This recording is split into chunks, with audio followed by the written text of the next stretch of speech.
घर के बाहर एक रस्सी टंगी हुई थी। उसके पास बहू अनामिका कपड़ों से भरी बाल्टी लेकर आती है और फिर लंबी सांस लेती है। जब मैं वॉशिंग मशीन खरीदने को कहती हूँ, मेरे गांव के पति खरीदते ही नहीं। बेटा हरीश पैदा हुआ तो वो एक बड़ा सा टीवी उठा के ले आए। छोटी भव्या पैदा हुई तो मोबाइल फोन ले आए। तो क्या वॉशिंग मशीन खरीदने के लिए अब मुझे एक और डिलीवरी करनी पड़ेगी? ये कैसी जिंदगी है?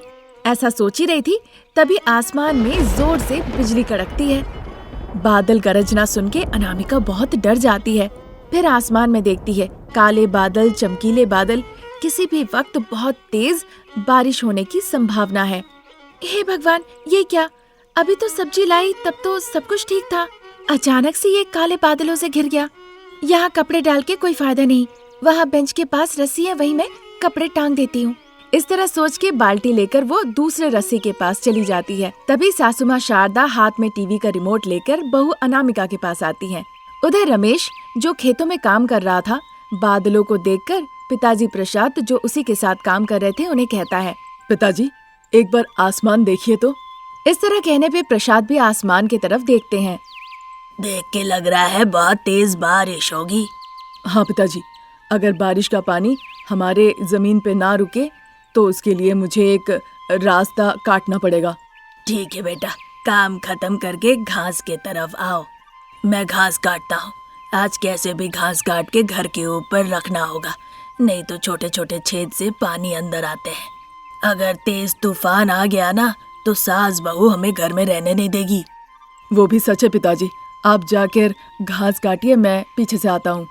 इस तरह कहकर प्रसाद अपने खेत से बाहर निकल आते हैं और वहाँ जाते हैं जहाँ हरी हरी घास उगी हुई थी। उधर सासू माँ शारदा जब बहू अनामिका के पास आती है तो उन्हें देखकर अनामिका सोचती है, लगता है सासू माँ बिजली कड़कने की आवाज सुन के बहुत ज्यादा डर गई। बेचारी देखने में बाहर से नारियल की तरह है, पर अंदर से कोमल है। असल में बहुत बड़ी डरपोक है, छोटी छोटी चीजों से डर जाती है। वो सोच ही रही थी, तभी सासू माँ शारदा बहू के मन की बात पढ़ लेती है। हाँ बहू, मैं नारियल की तरह ही हूँ, बिल्कुल बाहर से कठोर और किसी चीज से डरती नहीं हूँ। तुम्हारे पास आने का कारण है? वो अपनी बात पूरी करने से पहले ही अनामिका बीच में घुस के कहने लगती है, डर तो नहीं, मैं ये समझ गई हूँ माँ जी। अनामिका इस तरह कहती है। ये सुनकर, हाँ हाँ बहुत हो गया। ये सुनकर अनामिका भी मजाक में कहती है, त्योहार नहीं मनाएंगी सासू माँ? ये सुनकर शारदा अनामिका की तरफ गुस्से से देखती है। इसमें मजाक का क्या है, दांत निकल जाएंगे तुम्हारे। अरे माँ जी, मुझे नकली दांत पसंद नहीं। आपके बेटे को तो मेरे असली दांत ही बहुत पसंद है। आपको तो हमेशा मुस्कुराना चाहिए, क्योंकि आप जब हंसती है तभी सफेद दांत दिखते हैं, तभी लगता है चमेली का फूल खिला है। वो मुझे कहते, मैं आपसे कह रही हूँ। उसकी बातें सुन के शारदा शर्मा जाती है और फिर मुस्कुराकर कहती है, अब बहुत हुआ। बे ऑफ बंगाल में तूफान आया है लगता है। टीवी में यही खबर आ रही है कि भारी बरसात होने की संभावना है। बहू, बाहर कपड़े मत सुखाओ, साथ ही धूप में सूखे हुए जितने पकोड़े हैं उन्हें घर ले आओ, और हाँ, बड़ी छतरी ले जाकर बच्चों को लेकर आओ। ठीक है माँ जी। इस तरह कहकर शारदा वहाँ से चली जाती है। अनामिका एक रस्सी पे सारे कपड़े टांग देती है, फिर आंगन में जो सारे सामान सूखने के लिए दिए थे उन सभी को अंदर ले जाती है। उधर रमेश बैलगाड़ी लेकर प्रसाद जहाँ घास काट रहे थे वहाँ जाता है। तुम आ गए बेटा, तुम भी जल्दी जल्दी घास काटो, बारिश आने ही वाली है। ठीक है पिताजी, जल्दी जल्दी घास काट के उसे बैलगाड़ी में रखकर ले चलते हैं। इस तरह रमेश भी घास काटने में पिताजी को हाथ बटाता है। उधर अनामिका बड़ी सी छतरी लेकर स्कूल जाती है। ठीक उसी वक्त हरीश और भव्या स्कूल से बाहर निकल आते हैं और बारिश भी शुरू हो जाती है। अनामिका जल्दी से छतरी खोल लेती है ताकि बच्चे भीगे ना, और उन्हें घर ले आती है। हरीश और भव्या दादी दादी कहकर उनके पास आके बैठते हैं। टीवी पर भारी बरसात की खबर आ रही थी। तभी अनामिका को भी याद आती है जिस घर में वो रह रही थी उसके बारे में, और वो परेशान हो जाती है। माँ जी, मैं घर के कामों में लगी हूँ और आप टीवी देखने में। अपनी परिस्थिति के बारे में तो हम सोचे ही नहीं। हाँ सही कही हो बहू, हल्की बारिश होती है तो पानी टपकने लगता है, और अगर तेज बारिश हुई तो हे भगवान, मुझे तो डर लग रहा है। बाप बेटे को जब भी कहती हूँ हरी घास लाके छत को ढक दे, पर वो मेरी बात तो सुनते ही नहीं। अब क्या होगा?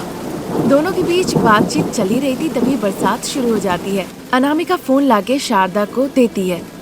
माँ जी, आपका बेटा फोन पर है। उन्हें कहिए हरी हरी घास ले आने के लिए। उन घास से हम अपने छत को ढक सकते हैं। बहू के बताए मुताबिक शारदा वही बात अपने बेटे से कह देती है। उधर रमेश बैलगाड़ी भर के हरी हरी घास लेके फोन पे बात करता है। हाँ माँ, घर के लिए ही घास काट के हम लेकर आ रहे हैं। ये कहकर वो फोन रख देता है। घास के ऊपर छोटे से प्रसाद बैठे थे। लग रहा था हरे रंग के विनायक जी हो। सास बहू रमेश से बात करके बहुत खुश होती है। अब धीरे धीरे बारिश तेज होती है। तेज हवाएं भी चलने लगती है। बारिश में भीगते हुए रमेश प्रसाद घर पहुंचते हैं। सारे घास नीचे फेंककर वो भी नीचे उतर आते हैं। बारिश में भीगकर रमेश प्रसाद कांप रहे होते हैं। घर पे इधर उधर से पानी चू रहा होता है। घर के अंदर जहाँ भी छत से पानी चू रहा होता है, बच्चे वहाँ बर्तन रखने लगते हैं। इसी तरह सब काम में लग जाते हैं। बहू, अगर हम डर गए और घर के छत को नहीं ढके तो और मुसीबत आ जाएगी। चलो घास डालते हैं। ठीक है माँ जी।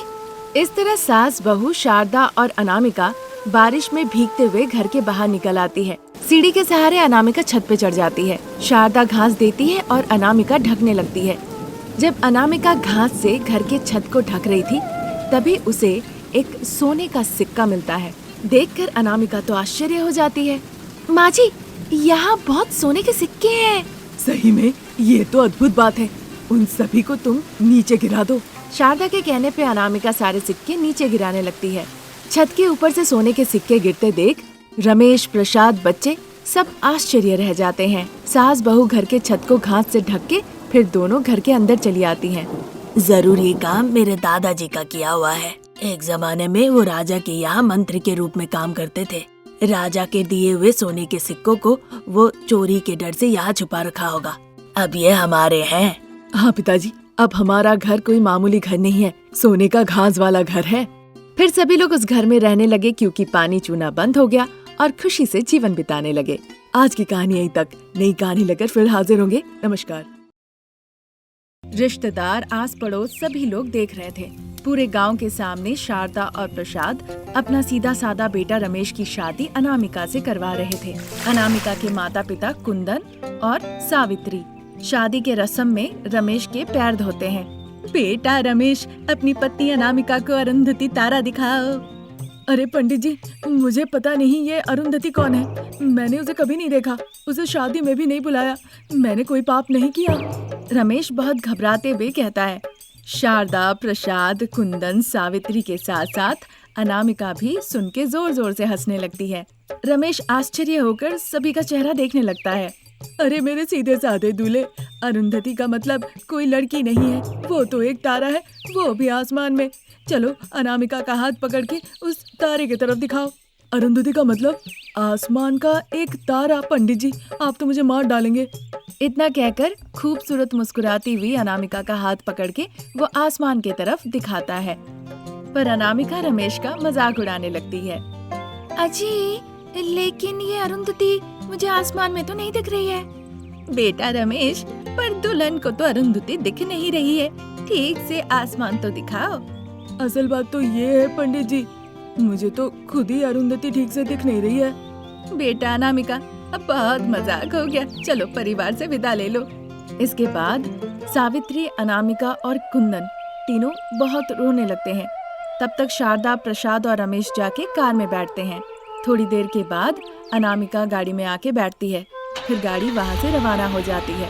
फिर आधे घंटे के अंदर ही वो शादी की गाड़ी मंदारपल्ली गांव में शारदा के घर के सामने जाके रुकती है। रमेश, अनामिका गाड़ी से उतर के दरवाजे के सामने इंतजार करते हैं। रमेश की बहन सारिका आरती लेके दरवाजे के पास आती है।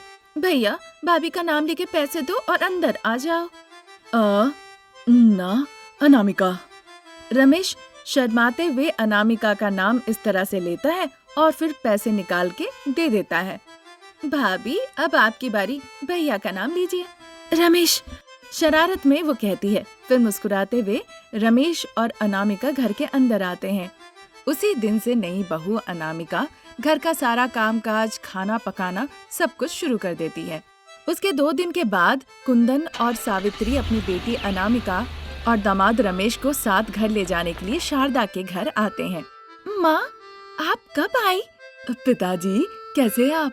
बहन जी, इनकी नई शादी हुई है, सुहाग रात के लिए हम इन्हें घर ले जाने आए हैं। अगर मैं ना भी कहूँगी तो आप मानेंगी क्या? रस्म करना है तो करना ही है। ले जाइए आप इन दोनों को। सही कहा है आपने। बेटा अनामिका, तुम और दामाद तैयार हो जाओ, हमारे घर चलेंगे। बेटा रमेश, तुम भी जाओ। जाओ बहू, जाके तैयार हो जाओ। 3 दिनों के बाद हंस खेल के अच्छे से लौट आना। ठीक है माँ जी। इतना कहकर अनामिका वहाँ से चली जाती है। अनामिका के पीछे पीछे रमेश भी चला जाता है। शारदा, प्रसाद, कुंदन, सावित्री चारों सोफे पे बैठकर बातचीत करने लगते हैं। उधर बेडरूम में रमेश और अनामिका तैयार होने लगते हैं। अनामिका हाथ में पर्स लेती है और रमेश एक बैग लेता है। कुंदन और सावित्री शारदा और प्रसाद से अनुमति लेकर अनामिका रमेश को साथ लेके गाड़ी में बैठ के निकल जाते हैं। नए ससुराल में अनामिका रमेश का मजाक उड़ाना चाहती थी। अजी, सुबह नींद से सबके उठने से पहले आपको पानी छिड़क के रंगोली बनाना है। ससुराल में क्या दामाद को ये सब करना होता है अनामिका? बहुत ही सरलता से रमेश अनामिका से पूछता है। हाँ जी, ये सब करना होता है और भी बहुत कुछ। बस इस बात का ध्यान रखिएगा कि कोई ये देखे ना, बस। इतना कहकर वो सो जाती है। रमेश को कुछ समझ में नहीं आता है, फिर वो भी सो जाता है। सुबह के लिए वो अलार्म लगा लेता है। अनामिका ने जब कहा है तो जरूर वो काम करना ही होगा। सुबह के 5 बजे तक कोई नहीं उठेगा, तब मैं जल्दी जल्दी उठ के आंगन में पानी छिड़क के अच्छे से रंगोली डाल दूंगा। ऐसा सोचकर रमेश सो जाता है। सुबह के 5 बजे अलार्म की घंटी बजती है। नया दामाद रमेश उठ के अनामिका की साड़ी लपेट के मुंह को अच्छे से ढक लेता है। अगर कोई देख भी लिया तो सोचेंगे कि अनामिका है, मैं नहीं हूँ। ऐसा सोचकर रमेश बाहर आता है, आंगन को साफ करता है, पानी छिड़कता है, वहाँ रंगोली देता है। तभी सावित्री उठ के बाहर आती है। बेटा अनामिका, तुम इतनी जल्दी उठ गई? जाओ, जाके सो जाओ, मैं सब कर लूंगी। ये सुनते ही रमेश घबरा जाता है और वहाँ से भागने लगता है। तभी अचानक से रमेश की साड़ी खुल जाती है। सावित्री रमेश को देखती है और रमेश भी डर के मारे सावित्री को देखने लगता है। अरे दामाद जी, आप यहाँ पे? अनामिका ने कहा था सासू माँ। इतना कहकर वो भागकर वहाँ से चला जाता है। लगता है दामाद जी बहुत सीधे हैं। इस तरह सावित्री मुस्कुराते हुए वहाँ से चली जाती है। एक दिन जब सावित्री बाहर जा रही होती है, बेटा अनामिका, मैं कुछ काम से बाजार जा रही हूँ, कुछ पकौड़े धूप में लगा देना। अच्छा ठीक है माँ। इतना कहकर सावित्री चली जाती है। अनामिका चेयर लेकर बगीचे में बैठी होती है। रमेश एक बनियान पहन के सारे पकौड़े को धूप में डाल रहा था। तभी शारदा वहाँ आ जाती है। रमेश के पूरे शरीर में पकौड़े के छींटे लगे हुए थे। ये देखकर शारदा को अनामिका पे बहुत गुस्सा आ जाता है और अनामिका, उसके चिल्लाने की आवाज से अनामिका जो चेयर पे बैठी हुई थी वो हड़बड़ा के नीचे गिर जाती है। डर के मारे रमेश शारदा को देखने लगता है। शारदा अनामिका के पास जाती है। तुम्हारी इतनी हिम्मत?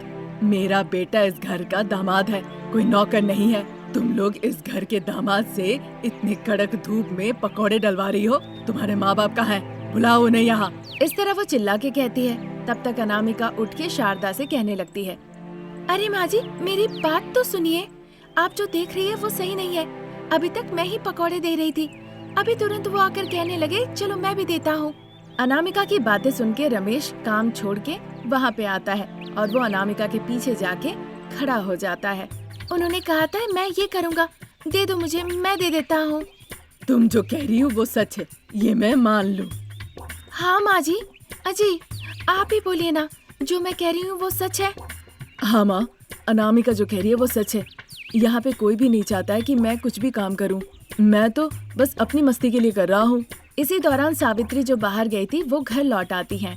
वो शारदा को बैठाती है और फिर अच्छे से बातचीत करती है। अपने बेटे को देखकर फिर शारदा खुशी खुशी अपने घर लौट जाती है। अब ससुराल में दामाद जी का और 2 दिन बचे हुए हैं। अगले 2 दिन में क्या होने वाला है, कमेंट करके जरूर बताइएगा।